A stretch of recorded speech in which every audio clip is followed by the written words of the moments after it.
गायत्री महामंत्र एक बार मेरे साथ दोहराओ। ओम भूर्भुवः स्वः तत्सवितुर्वरेण्यं भर्गो देवस्य धीमहि धियो यो नः प्रचोदयात्।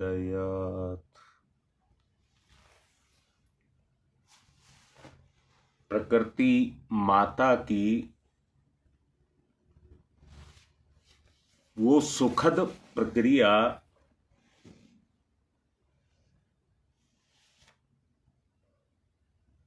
जिसके माध्यम से प्रकृति माता अपना सुख जीव को देती है। दोबारा से बोलूंगा, आत्म भाव जागृत करना।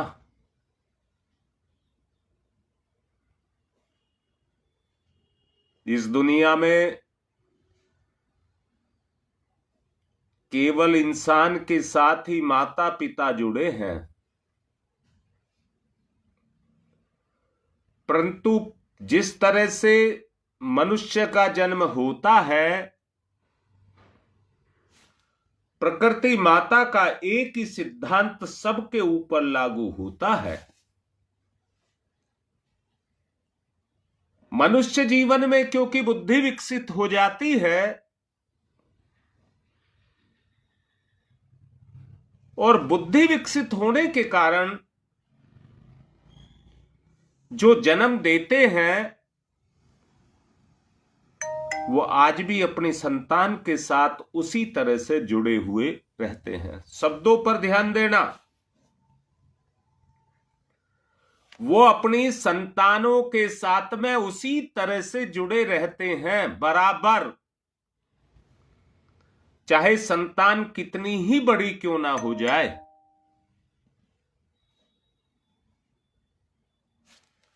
परंतु यहां समझाने के लिए केवल एक बात कहना चाहता हूं, दूसरे जितने जीव हैं वो अपने संतान को जन्म तो देते हैं। जैसे पशु हैं, वो बच्चों को जब तक दूध पिलाते हैं तब तक उनके बच्चे रहते हैं, परंतु जैसे ही दूध पिलाना बंद कर देते हैं, उनके लिए वो आम पशु हो जाते हैं।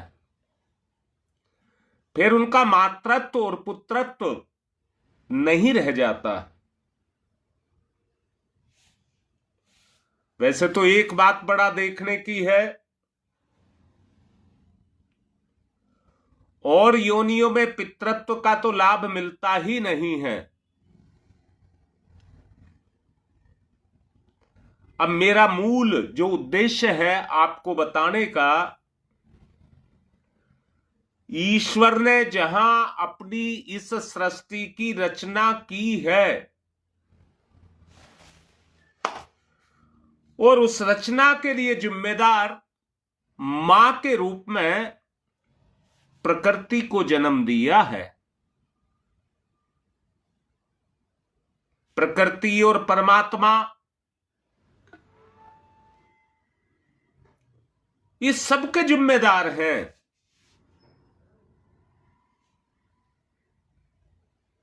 जिम्मेदार होने के कारण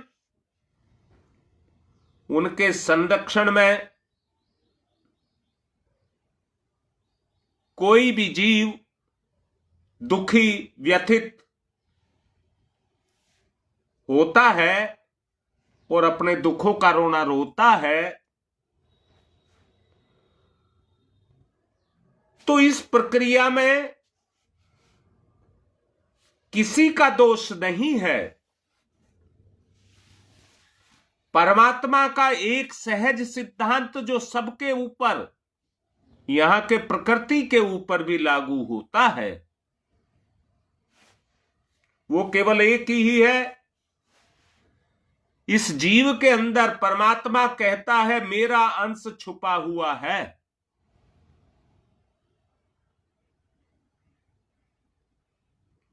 और मैं उसको कोई कमी नहीं रहने दूंगा। यहां पर निकल करके केवल एक ही बात निकल करके आती है,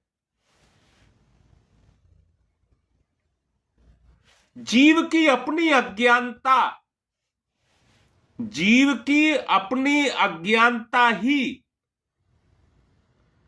उसे प्रकृति से दूर करती है, उसको प्रकृति से दूर करती है।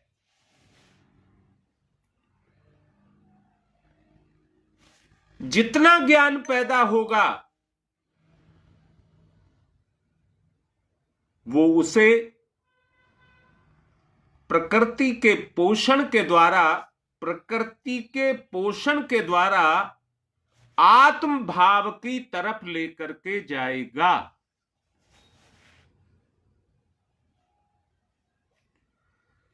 ईश्वर का वो वरदान, वरदान शब्द कह रहा हूं, जो हमें सचेष्ट करता है, जीवन की शक्तियों को जागृत करता है, उपयोग में लाने वाले को ही उसका लाभ मिलता है। उपयोग में लाने वाले को ही उसका लाभ मिलता है।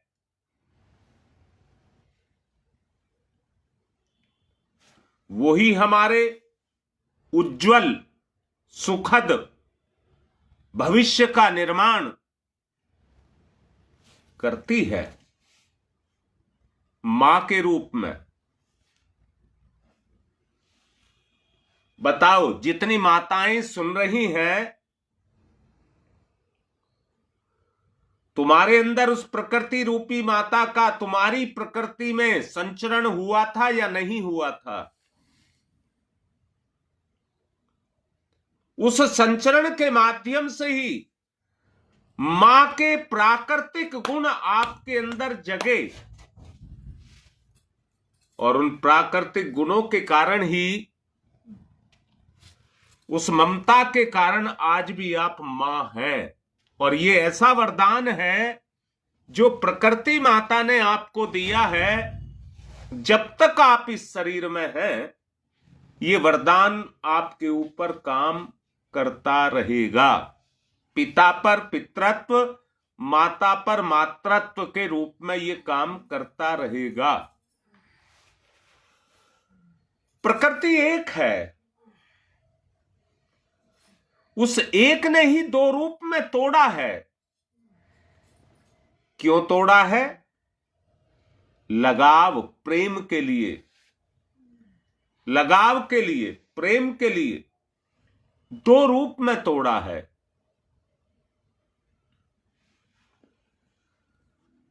योगेश देख लीजिए, जो मैं कह रहा हूं, समयानुसार जागरण होता है, परंतु क्या ये जागरण की प्रक्रिया रुक जाती है? कल मैंने एक बात कही थी, अगर आपको याद हो, आज आदमी अपनी प्रकृति पर मन मस्तिष्क के और इंद्रियों के माध्यम से कितने बोझ को अपने ऊपर ढो रहा है।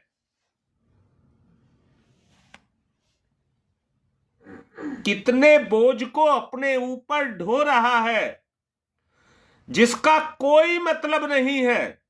कल मैंने और स्पष्ट करने की भी कोशिश की थी, जो मेरा अपना है, किसी भी स्थिति में जहां रिश्ते को खंडित नहीं किया जा सकता, किसी भी स्थिति में खंडित नहीं किया जा सकता, परंतु वहां भी कोई किसी का कहना मानने के लिए मानने के लिए तैयार नहीं है।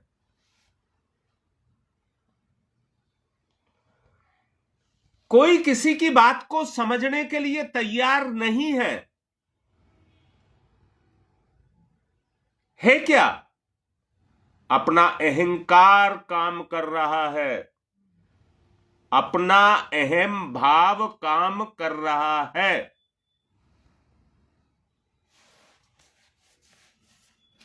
वो महाव जो मातृत्व का भाव हो,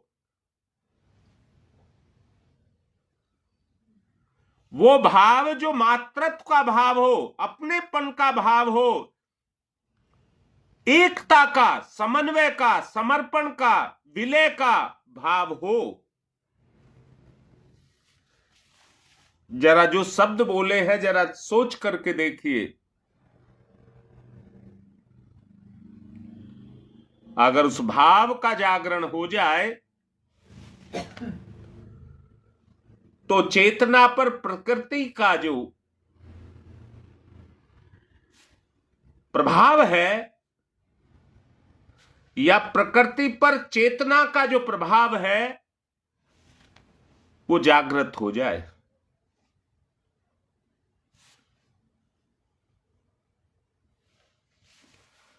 अच्छा, सब बताओ,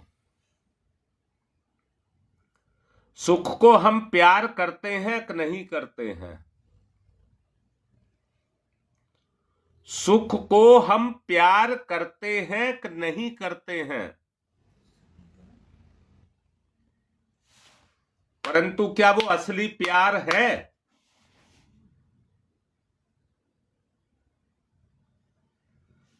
चेतना में जो परिवर्तन ला दे, चेतना में जो सत्य का अवतरण कर दे, चेतना में जो आत्मा के गुणों को जागृत कर दे, वही सच्चा प्यार है। अगर ये लगाव ना होता तो, जिसकी बात कर रहा हूं, अगर ये लगाव ना होता तो पशुओं का जीवन होता, पशुता का जीवन होता और व्यक्ति व्यक्ति को फाड़ खाता।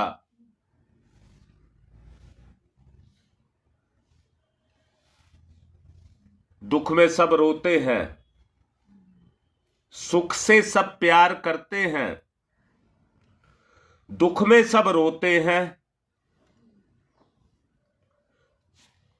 और एक बात देखना, चिंता और शोक में सब डूबे रहते हैं।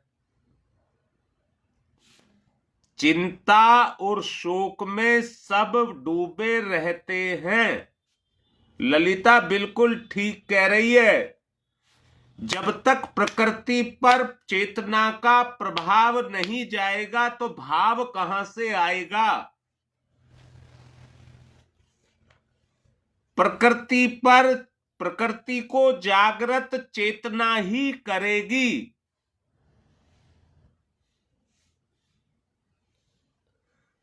पवन बेटा,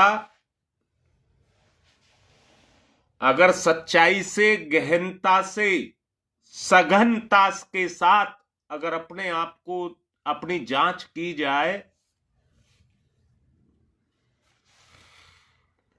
तो आपको पता लगेगा हम नर पशु ही हैं। नर पशु ही है।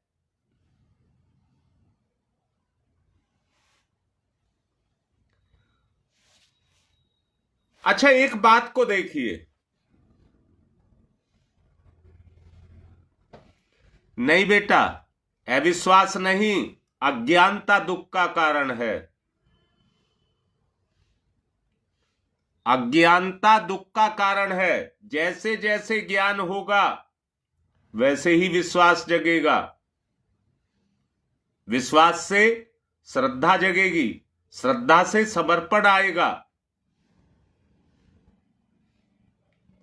सारी बुराइयों की जड़ अज्ञानता है।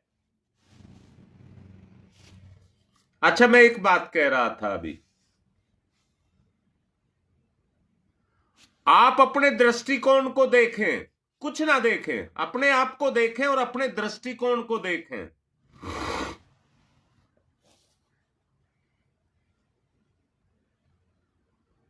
देखो बेटा, देख लिया? अब ये देखिए उसमें अज्ञानता कितनी है। अब ये देखिए बेटा उसमें अज्ञानता कितनी है। हां, अपने दृष्टिकोण को देखने के लिए अपनी आत्मा का सहारा लीजिए बेटा पवन।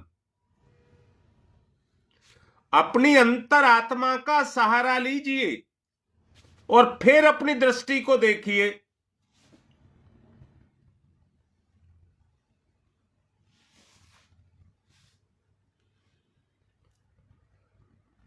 अज्ञान का परिणाम आपको दिखाई देगा, जो दुख के रूप में या रोग के रूप में या और किसी कलह के रूप में आपके ऊपर काम कर रहा है, वो केवल अज्ञानता है।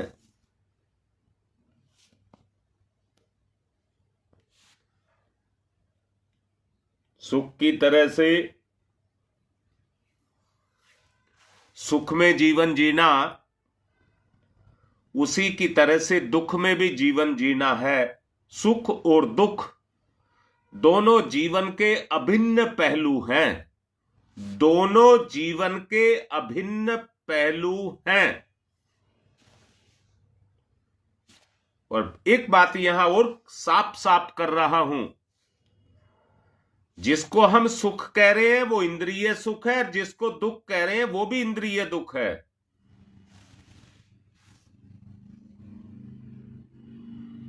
मुझसे उसका कोई मतलब नहीं है, ना सुख का ना दुख का, और मैं इसको हटा नहीं सकता। यह भी बात है, जब तक ज्ञान पैदा ना हो यह हटेगा नहीं, ना सुख हटेगा ना दुख हटेगा, और इसी में हम फंसे रह जाएंगे।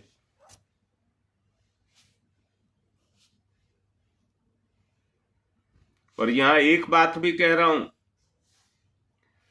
हम सुख से प्यार करते हैं। सच को देखो बेटा, हम सुख से प्यार करते हैं और अंदर से चाहते हैं हमें और सुख मिले और सुख मिले और सुख मिले। उस सुख से ही हम ऊब जाएंगे।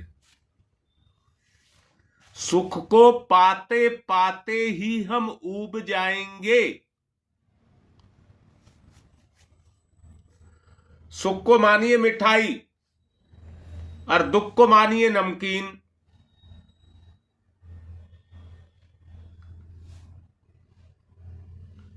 सुख तो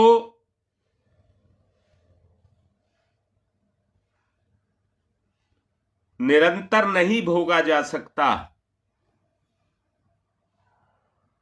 दुख की घड़ियों में जब कभी कभी सुख की लहरें आती रहती हैं। मैंने अभी 2 दिन पहले बताया था आपको, जन्म लेते के साथ ही कर्मों का कटना शुरू हो जाता है। रविवार को जो ऑडियो दी थी उसमें बताया था, जैसे जैसे जीवन में आगे बढ़ते हैं, जन्म लिया तो उस समय उस तरह के दुख, बड़े हुए तो पढ़ने भेजा उस तरह के दुख, शादी हुई तो वहां से उस तरह के दुख। दुखों का अंत नहीं होता। दुखों का अंत है तो केवल एक ही चीज है, उसको कहते हैं ज्ञान।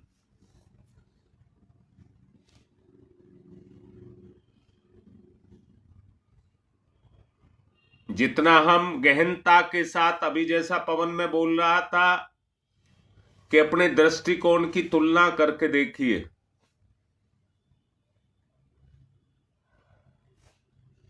तब आपको यह पता लगेगा, जब सुख मिल रहा है,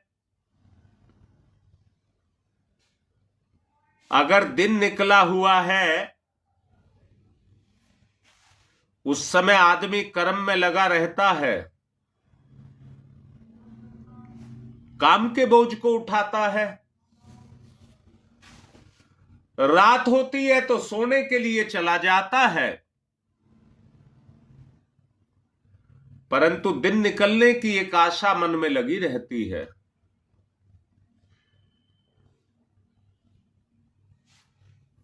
यह निवृत्ति है।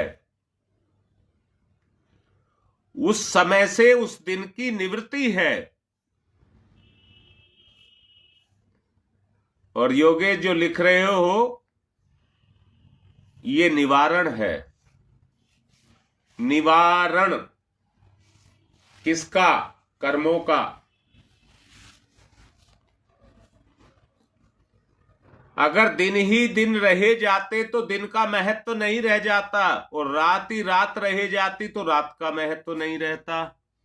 दोनों मिलजुल करके बराबर एक उचित प्रकृति की रीति नीति के द्वारा आते रहते हैं, तो उनका महत्व पता लगता है, समय का महत्व पता लगता है।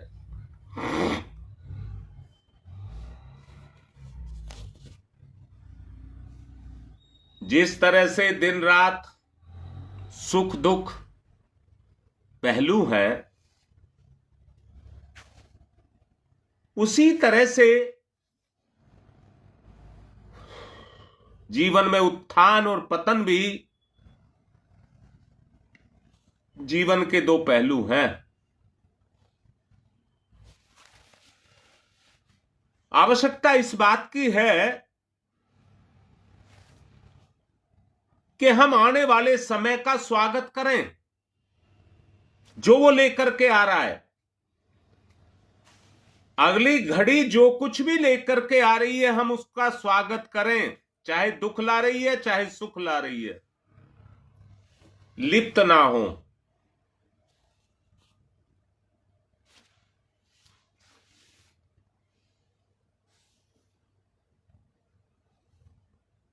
जी बेटा, ज्ञान और अज्ञान ही मुख्य कारण है सब चीज का। मैं पूछता हूं, क्या आत्म सत्ता, रात को आप सो जाते हैं, क्या सत्ता भी सो जाती है? वो नहीं सोती। चेतना तो दिन रात निरंतर अपने काम को कर रही है, जब से मां के गर्भ में आए, और जब तक लौट करके ईश्वर में ना पहुंच जाएंगे, वो चेतना अपने काम को कर रही है। शांत मना,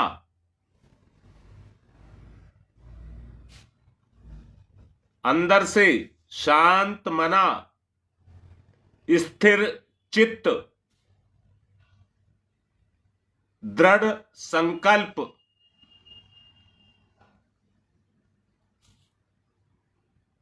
कर्तव्य परायणता। कर्तव्य परायणता में सत्य का समावेश, हृदय में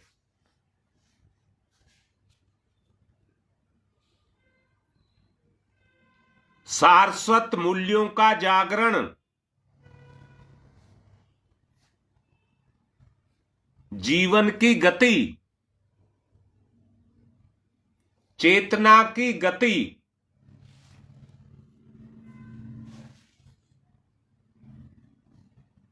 जीवन से संबंधित कर्तव्यों में प्रवृत्त, जागृत, कर्मठ, कर्मशील।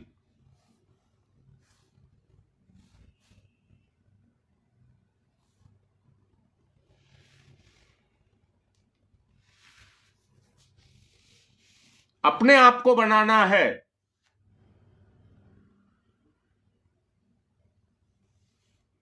एक एक गुण का जागृत करना है। स्थिरता,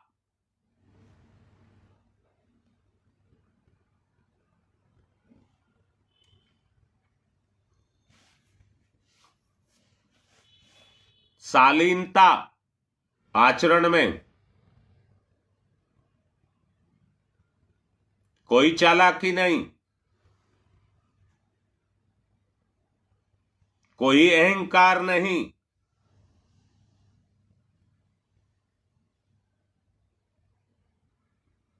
कर्तव्य में जुट जाएं, कठिनाइयों को ज्ञान के जागरण का साधन बनाएं।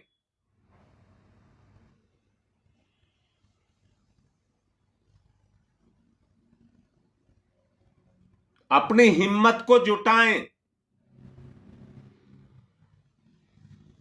कठिनाई से ज्यादा हिम्मत आपकी हो, इतना साहस।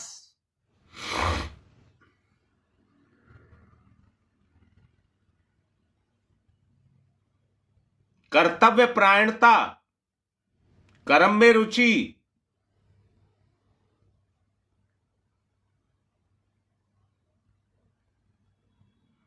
अंदर से संकल्पित हो जाइए, मुझे दुखों का नाश करना है, कठिनाइयों से लड़ना है, दुखों का नाश करना है, अपनी क्षमताओं को जगाना और बढ़ाना है।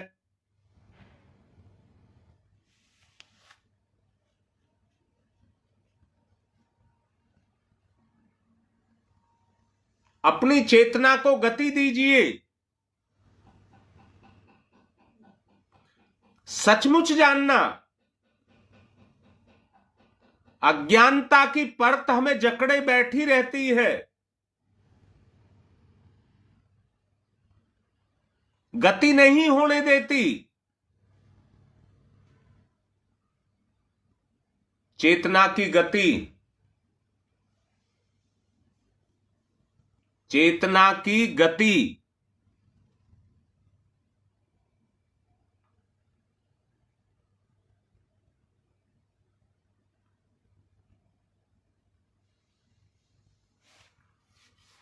अपने आप को दुर्गति से बचाएं।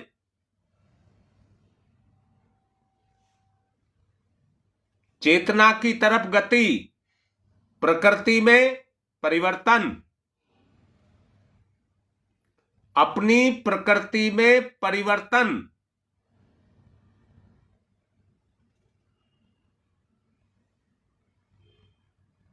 साधना की सफलता, दुखों को मिटाएं, सुख से दुखों को मिटाएं।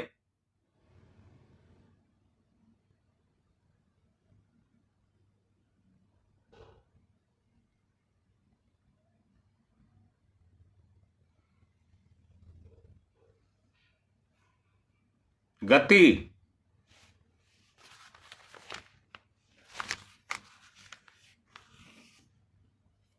शांति का उदय,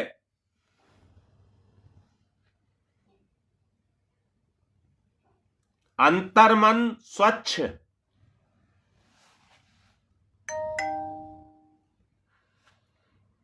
दुर्गुणों का परित्याग,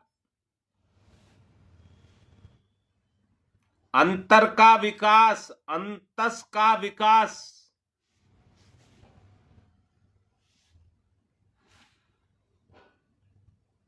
अनुभव करिए दिव्य शांति, दिव्य शांति, ओतप्रोत अंतस।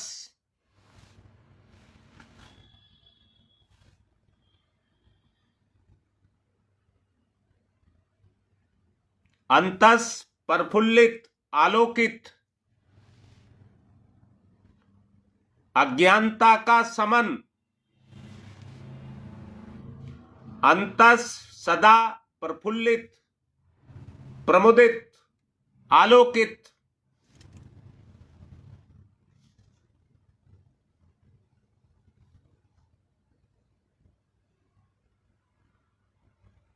शांति का उपाय अंतर्मन, अंतर्मन।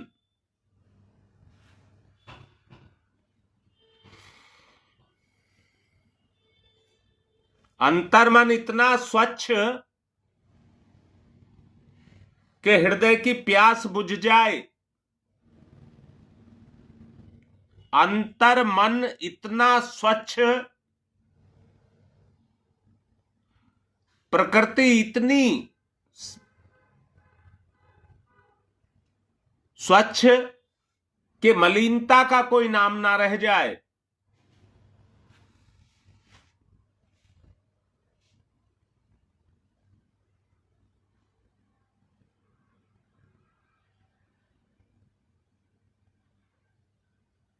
हृदय की प्यास बुझे,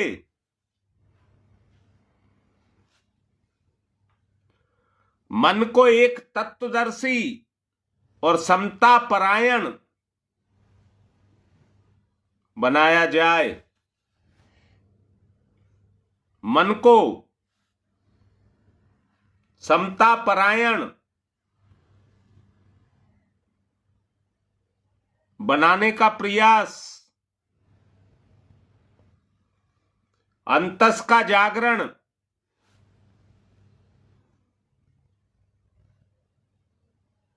मन में दिव्यता, प्रयास से मन में दिव्यता, दृष्टिकोण में परिवर्तन,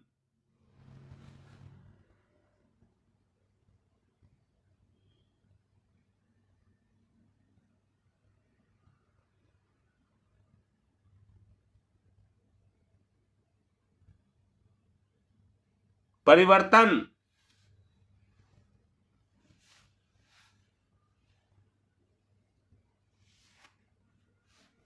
तदाकार,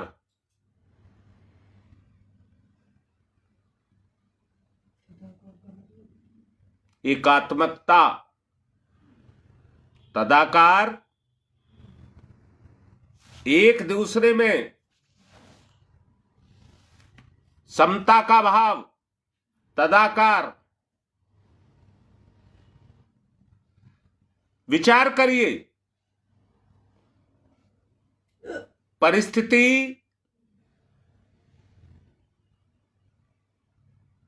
को पैदा करिए,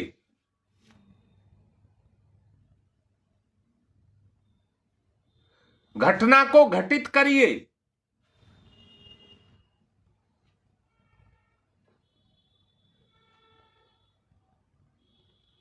जागृत हृदय को परिस्थिति को पहचानने और स्वीकार करने का मादा जग जाए।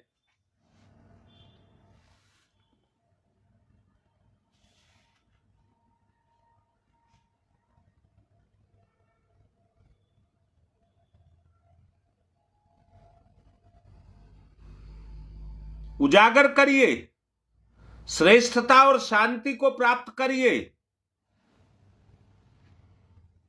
हृदय का जागरण, हृदय का जागरण। ध्यान दीजिए, हृदय है या नहीं है?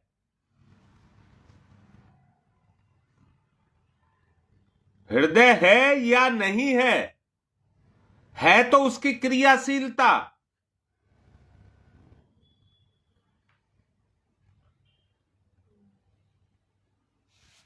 क्रियाशीलता,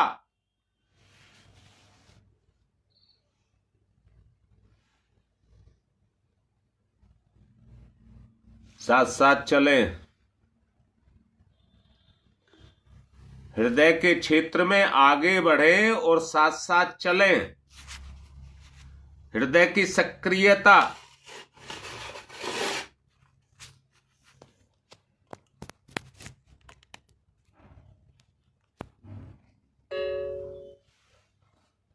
हृदय सक्रिय, साथ साथ चलें।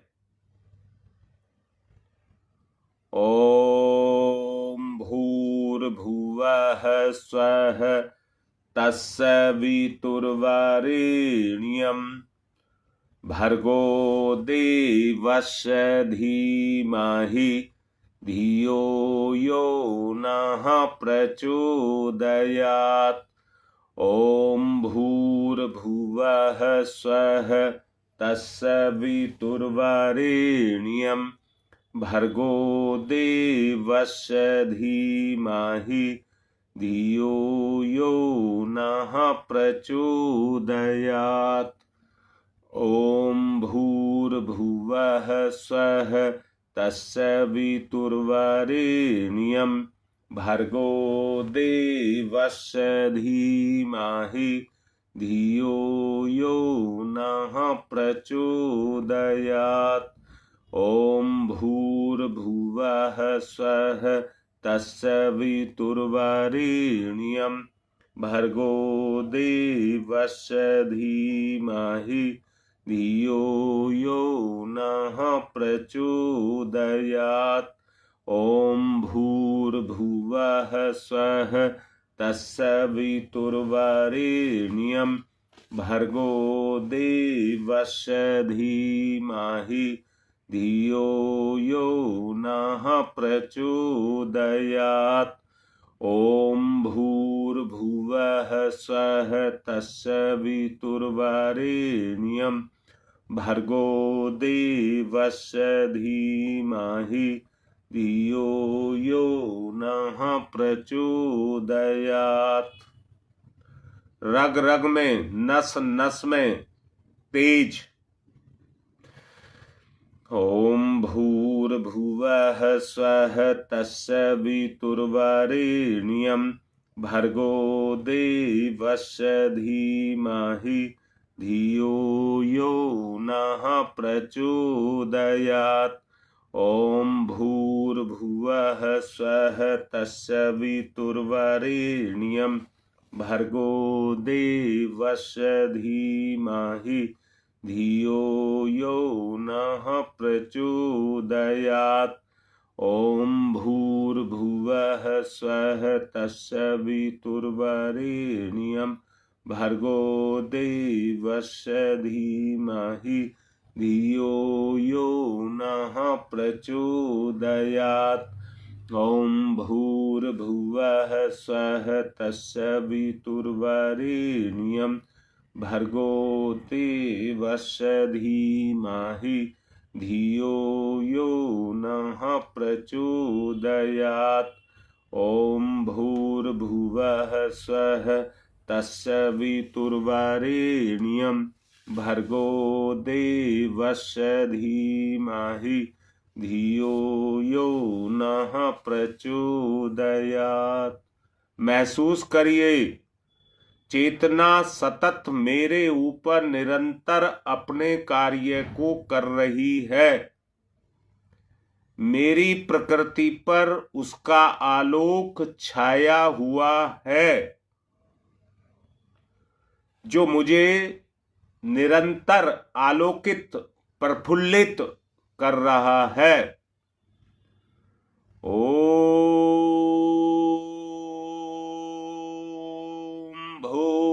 भूर्भुवः स्वः तत्सवितुर्वरेण्यं भर्गो देवस्य धीमहि धियो यो नः प्रचोदयात्।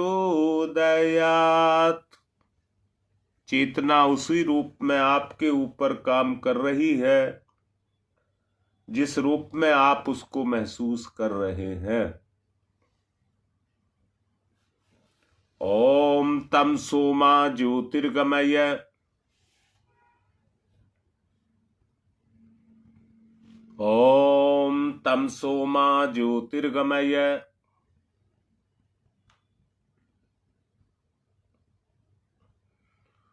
ओम तमसो मा ज्योतिर्गमय।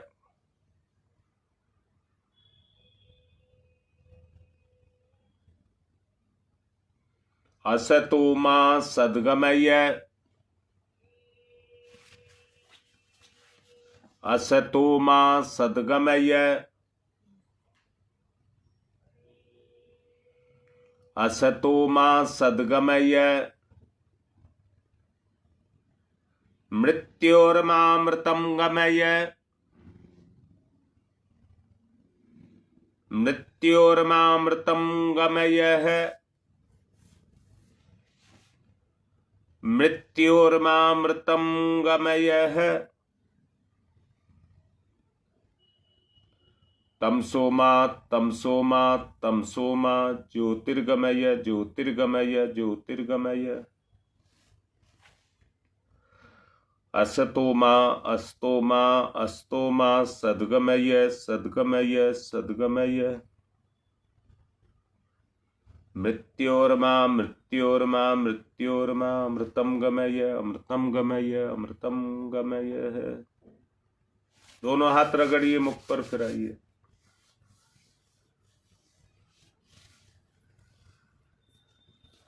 आज की बात समाप्त। अपना प्रयास जारी रखना।